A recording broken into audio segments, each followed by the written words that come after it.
Maupo po ang lahat. Magandang gabi po sa inyong lahat. Noong nakaraang mga araw po o ilang araw nang nakakalipas, nagsimula na po ang Olympics doon sa Paris.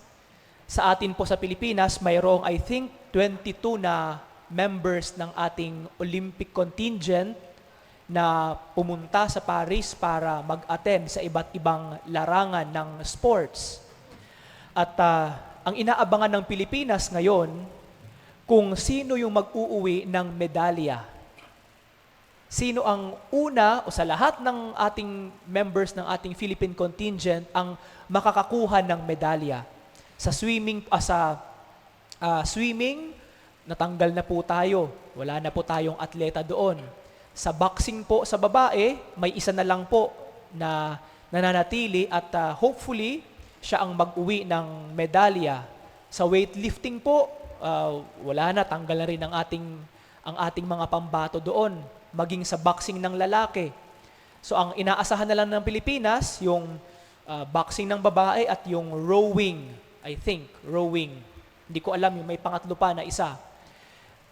Kapag may ganitong mga pangyayari po na nagkakamit ng medalya sa isang international competition, lalo-lalo na ang Olympics, kapag bumabalik ang atleta dito sa Pilipinas, hindi lamang siya binibigyan ng gantimpala ng ating gobyerno, kundi nagkakaroon ng tinatawag na heroes welcome.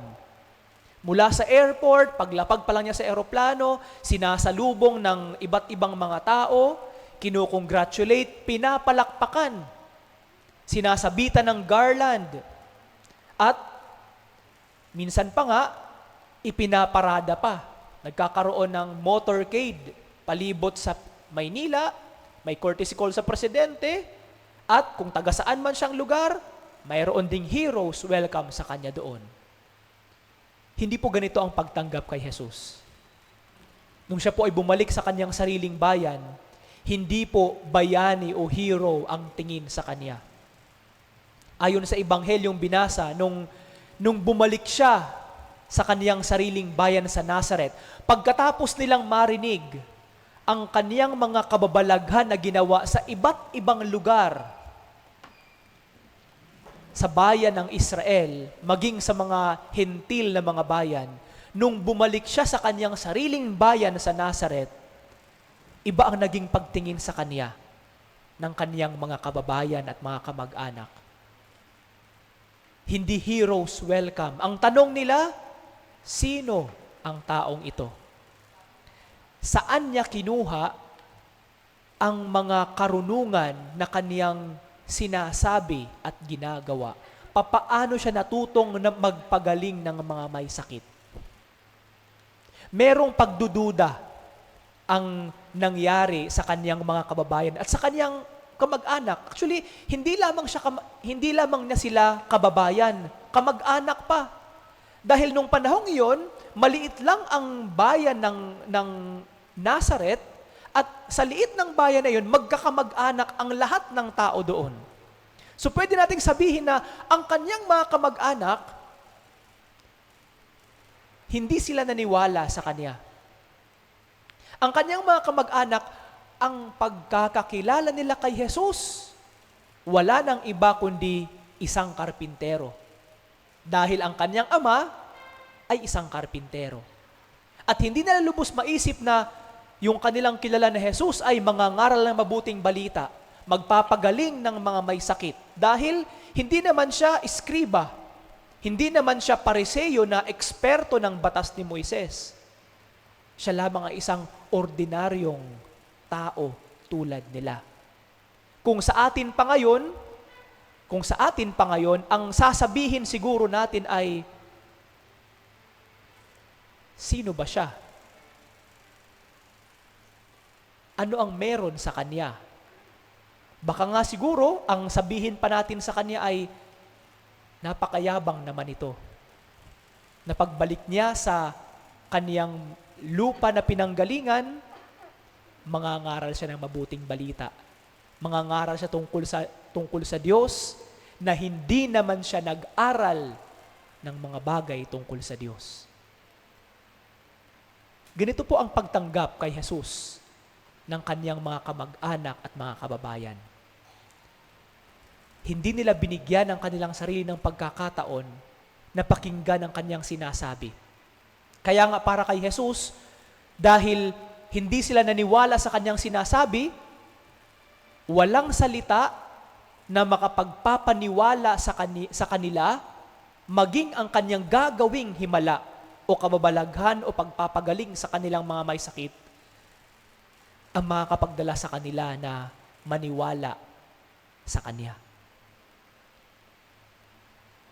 Maraming nawawala at maraming nasasayang kapag sa likod ng ating isip, imbis na pakikinig at pagkamangha ang ating iisipin sa isang tao, pagdududa ang nauuna sa ating isip.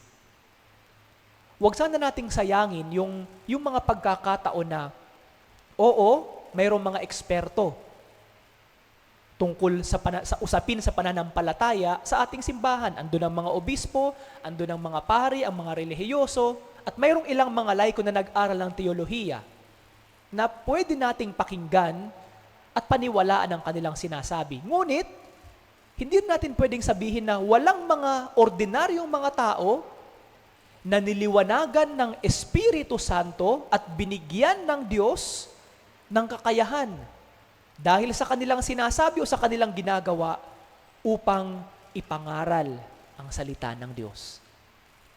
Huwag sana nating ipagkait sa ating sarili na pwedeng mangyari na isa sa miyembro ng ating pamilya, isa sa ating mga katrabaho, isa sa ating mga kaklase ang ipinadala ng Diyos sa isang partikular na araw sa ating buhay upang pukawin tayo ng mga bagay tungkol sa Kanya at ipaalala sa atin ang Kanyang presensya. Huwag sana tayong magduda tungkol sa isang tao na, sino ba siya? Mas marunong ako tungkol sa Kanya kaysa sa Kanyang sinasabi.